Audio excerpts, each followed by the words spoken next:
et j'en ai un peu marre des prix. Hey, c'est Ludivine de Let's Collab Blood.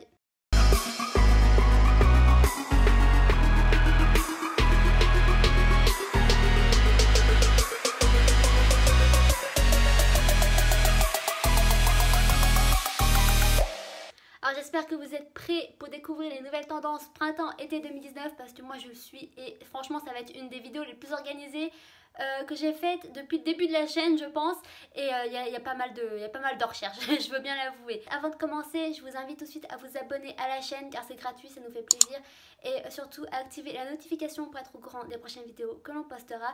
Et sur ce, on peut tout de suite commencer. Alors, du coup, comme je l'ai dit, j'ai très bien structuré cette vidéo, enfin à mon sens elle est bien structurée, après je sais pas vous, moi je suis pas tellement organisée du coup je sais pas trop, mais voilà, j'ai fait par plusieurs catégories de tendances ou de vêtements, ou vous verrez bien de toute façon. Je sais pas m'expliquer, vous verrez bien dans la suite de la vidéo. Alors pour ça, je vais me baser sur les différentes Fashion Week qui s'est passé il y a très peu de temps de ça. Et franchement, les défilés Fashion Week, c'est vraiment ce que je préfère le plus regarder. Mais je vais pas non plus me baser que sur les défilés, je vais aussi me baser sur Instagram, sur toutes les influenceuses Instagram mode qu'on peut voir et qu'on peut connaître, les plus célèbres.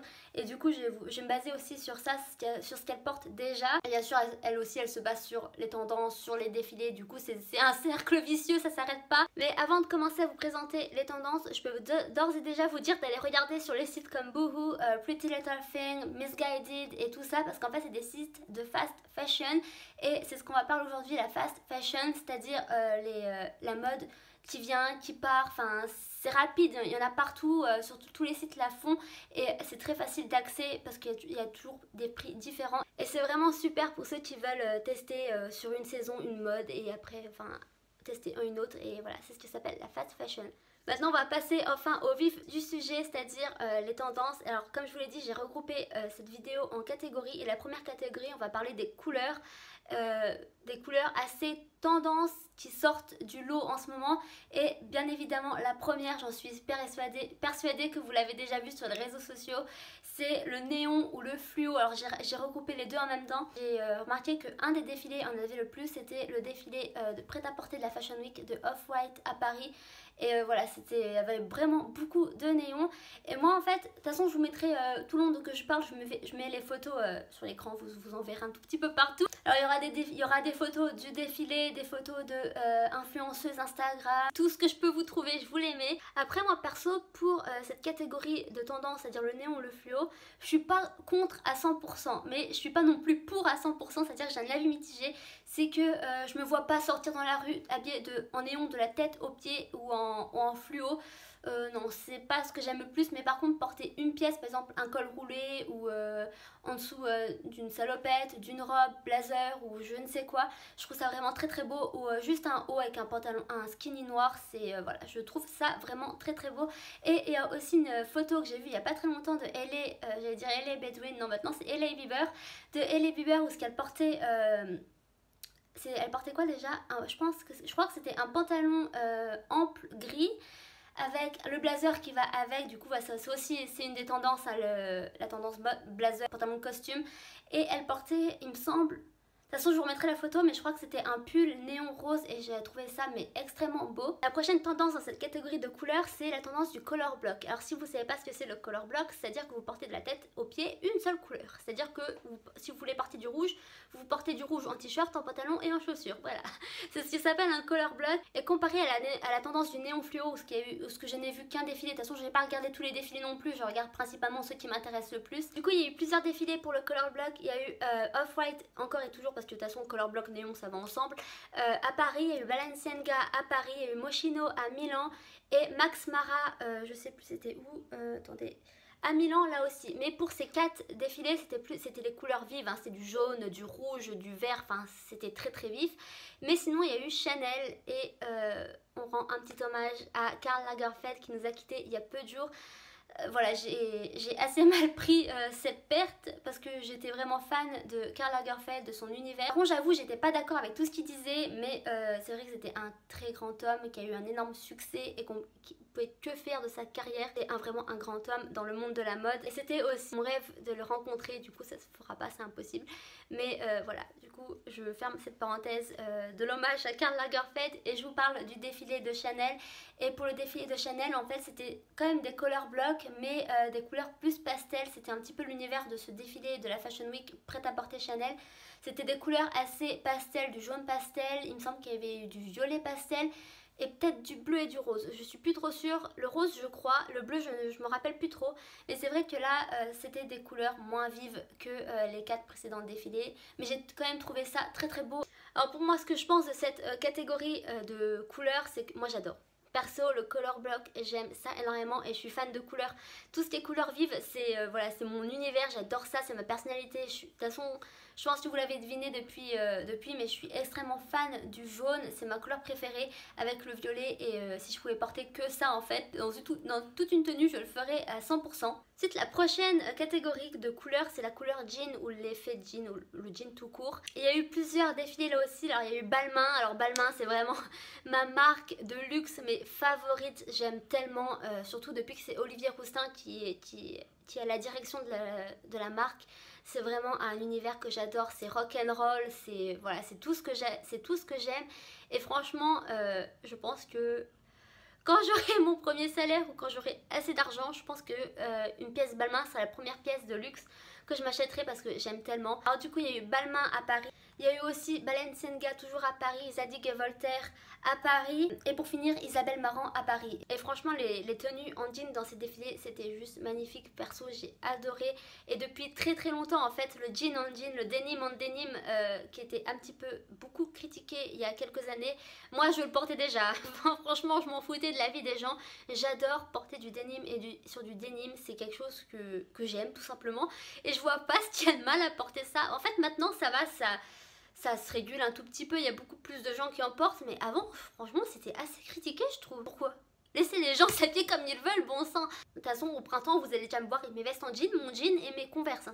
C'est déjà sûr. Ensuite on va passer à une prochaine catégorie qui est la catégorie des motifs ou des textures. Alors les premiers motifs, je pense que vous savez déjà, je crois que dans votre tête ça crie déjà. Le léopard, python, c'est quelque chose qu'on voit déjà depuis très très longtemps sur Instagram, dans les sites de vêtements style Boohoo et tout ça.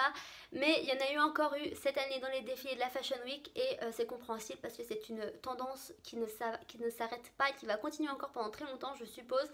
Mais depuis peu on a vu, je sais pas si vous l'avez vu mais moi je l'ai déjà vu, le motif vache. Oui, vous m'entendez bien, le motif vache. Je vous dirai mon avis juste après. Mais du coup, on a vu ça dans les défilés de Off-White, toujours à Paris, mais aussi de Burberry à Londres. Et alors, pour ce qui est de mon avis par rapport au motif, alors j'aime le léopard, j'en ai encore jamais porté, même si j'aime beaucoup, mais j'en ai encore jamais, je sais pas pourquoi, je l'ai encore jamais testé, mais j'aime beaucoup le python aussi, j'aime bien. Mais la vache, franchement, j'ai toujours assez de mal à me dire qu'on puisse porter ça, que c'est une tendance. Après chacun ses goûts, hein. Tous les goûts sont dans la nature comme on dit, mais moi j'aime pas tellement et j'en ai un peu marre des prix, du coup j'ai pas encore envie d'en porter sur moi. Le dernier style qu'on peut parler dans cet effet texture et motif, c'est l'effet vinyle, j'arrive plus à parler, l'effet vinyle et c'est quelque chose qu'on voit beaucoup sur Instagram et depuis déjà de nombreux mois et notamment cette année dans le défilé de Balenciaga à Paris. Moi c'est le vinyle, j'adore ça, c'est quelque chose rock'n'roll, ça correspond totalement à ma personnalité et j'adhère à 100%. Ensuite la troisième catégorie je vais vous parler c'est la catégorie du style, alors le style de vêtements, le style de tenue et là la première catégorie je vais vous parler du rayon homme. Oui vous avez bien compris, le rayon homme, c'est à dire que cette année vous allez dans les rayons hommes pour vous habiller. Alors je veux parler en fait de l'oversize, c'est très tendance dans ces défilés de la Fashion Week cette année mais aussi depuis de nombreux mois, depuis de nombreuses années, c'est quelque chose qu'on voit souvent sur Instagram et dans les sites de vêtements. Et du coup on a vu ça cette année dans les défilés de Louis Vuitton à Paris, de Zadig et Voltaire à Paris, mais aussi un tout petit peu plus subtil, mais chez Chanel aussi à Paris. Alors c'était oversized mais pas trop non plus. Je veux dire ça restait assez féminin je trouve dans le défilé Chanel et de toute façon c'est typique de Chanel, hein, c'est le féminisme et voilà c'était vraiment très très beau et moi perso mais love sur ce style oversized, j'aime tellement. Comme vous le voyez en fait là je porte un t-shirt, alors c'est un t-shirt de l'ancienne collection de Justin Bieber chez H&M. Je crois que c'était chez H&M ou c'était lui qui sur son site. Je sais plus trop. Mais c'était dans le rayon homme. Et vous voyez, c'est un oversize. Alors j'ai fait un nœud... J'ai fait un nœud juste là. Je porte assez souvent et que des fois j'aime bien aller faire mes courses dans le rayon homme. Le prochain style que je vais vous parler, c'est le style work. Alors c'est-à-dire aller au travail. C'est-à-dire le blazer et le pantalon de costume. Et ça a fait fureur dans les défilés. J'en ai vu mais énormément. Et notamment chez Balenciaga à Paris. C'était vraiment... Je crois qu'il en était presque fourré de ce style, ce défilé. Et j'ai trouvé ça... En fait, je trouve ça très très beau sur les gens surtout sur les grandes personnes. Je trouve ça magnifique. Mais moi, perso, c'est pas un style qui me correspond beaucoup. Parce que comme je vous l'ai déjà dit, je suis assez rock'n'roll. Du coup, le style strict et... pour aller travailler, c'est pas mon style, pas du tout. Mais voilà, j'ai rien contre non plus. Ensuite, le prochain style que je vais vous parler, alors je sais pas si vous l'avez remarqué parce que c'est quand même un style assez subtil, mais je l'ai déjà vu beaucoup sur le site de Bershka, du coup je vous conseille d'y aller. C'est le style utility slash cargo. Alors les pantalons cargo, je sais pas si vous savez, mais c'est des pantalons assez fluides ou près du corps, ça dépend du style, mais avec des poches et ça fait assez militaire. Du coup c'est le terme de utility militaire et c'est un style qui est revenu assez souvent dans les défilés de Zadig et Voltaire à Paris, mais aussi de Max Mara à Milan et c'était vraiment très très beau. J'ai adoré et moi perso c'est un style que j'adhère totalement. En fait depuis toute petite, alors, petit fact sur moi, depuis toute petite j'adore le style militaire. Quand je devais avoir 10-11 ans je m'habillais que en style militaire, c'est-à-dire les pantalons style camouflage et tout ça c'était mon kiff. Enfin vous m'achetez ça, j'étais la plus heureuse du monde. Et aussi j'ai toujours voulu un tout petit peu aller à l'armée, du coup je pense que c'est un petit peu corrélatif tout ça. Mais voilà, c'est un style que j'aime énormément et que je pense beaucoup craqué dessus cette année. Le dernier style que je veux parler dans cette catégorie, c'est un style qu'on voit énormément déjà depuis très très longtemps, surtout sur les célébrités style Kim Kardashian, Kylie Jenner, vous voyez déjà, je pense que vous voyez déjà de quoi je vous parle, mais aussi sur les Instagram des influenceuses dans tous les magasins, c'est Pretty Little Thing, Missguided, Boohoo, tout ça, les biker shorts. Les biker quoi j'ai dit? Ok, les biker shorts et voilà, c'est... Ils sont là, ils sont présents, ils partiront pas. Ils n'ont pas été énormément présents dans les défilés, mais quand même chez Zadig et Voltaire à Paris. Mais aussi étonnamment, et j'étais quand même assez étonnée, chez Prada à Milan. Et du coup, si vous savez pas ce que c'est un biker short, c'est un bas de cycliste. C'est-à-dire comme vous voyez les cyclistes portés lors du Tour de France, c'est exactement la même chose. Et voilà, j'ai jamais réellement été attirée par ça. Et je vois pas tellement l'intérêt de mettre ça sous une robe ou sous...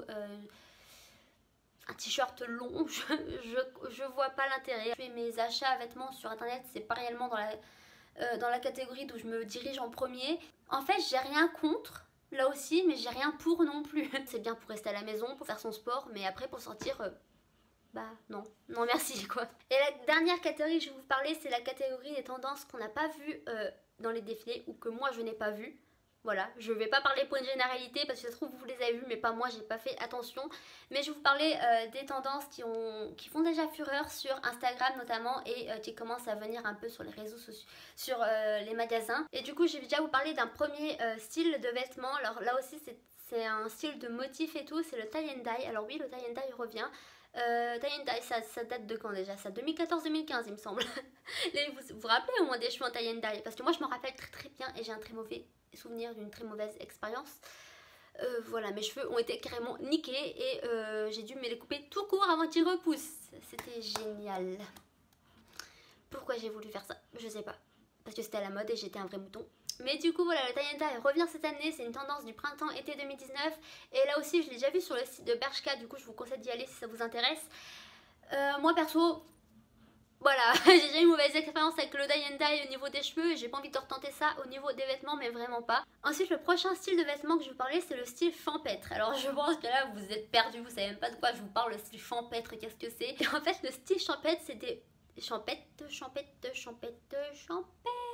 Alors le style champêtre, c'est un style de vêtements brodés en fait, tout simplement. Il y a des petites épaulettes, il y a des petits boutons là. De toute façon je vous mettrai des photos parce que je sais pas vous expliquer ce que c'est, du coup vous verrez plein de photos. Et moi franchement je trouve ça mais très très beau et j'aime énormément ce style. Maintenant on va s'attaquer aux cheveux. Et cette tendance elle fait déjà fureur sur Instagram notamment, c'est les chouchous ou des foulards dans les cheveux. Voilà, voilà ce que j'en pense, j'aime pas. Voilà, j'ai rien à dire, je n'aime pas. De toute façon, j'ai jamais aimé faire quelque chose à mes cheveux. déjà les coiffer c'est déjà toute une histoire, mais mettre des chouchous, mettre tout ça, c'est pas mon kiff et c'est pas mon style non plus. Et là on va continuer toujours dans les cheveux, c'est-à-dire les barrettes. Les barrettes. Ah, les années 2000 qui reviennent en force. Et voilà, les barrettes refont surface et se répandent assez vite, notamment sur Instagram. Et de toute façon, je pense que vous avez déjà vu les influenceuses Instagram les porter. Et alors, autant je trouve ça beau sur elles, mais autant je ne verrais pas porter ça. Ça fait trop girly, ça fait trop... J'aimerais dire petite fille, je sais pas en fait, c'est... Je veux pas que les gens le prennent mal quand je dis petite fille, mais sur moi en fait ça fait assez petite fille et ça fait trop sérieuse. Et ce qui n'est pas du tout mon cas parce que je suis extrêmement, mais pas du tout sérieuse, mais pas pour le moins du monde. Les lunettes de soleil en style cat eye, du coup c'est à dire comme vous voyez un eyeliner cat eye, et c'est pareil, les lunettes elles sont fines comme ça et elles font ça et c'est assez répandu déjà je trouve déjà depuis quelques mois on en voit assez souvent, mais c'est vrai que c'est encore une tendance qui va continuer cette année et notamment au printemps-été parce qu'on porte plus des lunettes de soleil en été, c'est bien Ludivine. Mais voilà, ça va être une tendance cet été et perso, j'ai rien contre et j'ai rien pour. C'est pas ce que j'aime le plus, mais c'est ok. Pour conclure cette vidéo, je pense que vous avez très bien compris quelles sont les tendances de ce printemps-été 2019. Le retour des années 90 et slash des débuts des années 2000, c'est une évidence et on n'y passera pas à côté, ça va revenir en force. Et quand je parle des années 90, je vous parle du bob, du crop top et du style pantalon jogging assez loose. Alors il y aura aussi l'oversized, du coup comme je vous l'ai dit précédemment, du coup n'hésitez pas à aller dans les rayons hommes si vous voulez de l'oversized, mais on aura, franchement il y en a déjà beaucoup dans les rayons femmes. Et du coup il y aura toujours le color block comme je vous l'ai dit, mais aussi les motifs style léopard, python, vache si on veut. Je suis vraiment pas pour ce style, franchement c'est un non catégorique pour moi, mais après s'il y a des gens qui aiment, tant mieux pour vous, moi je suis contente si vous aimez ce style. Grand bien vous fasse. Du coup voilà pour cette vidéo tendance printemps-été 2019, j'espère que cela vous a plu. Si c'est le cas, n'hésitez pas à laisser un tout petit like et aussi à me dire dans les commentaires quelles tendances vous ont plu et lesquelles vous allez craquer pour. Et si j'ai oublié de tendance, n'hésitez pas aussi à me le dire dans les commentaires, ça me ferait toujours plaisir d'en savoir plus. Et moi sur ce, je vous fais de gros bisous et on se retrouve dans une prochaine vidéo. Peace.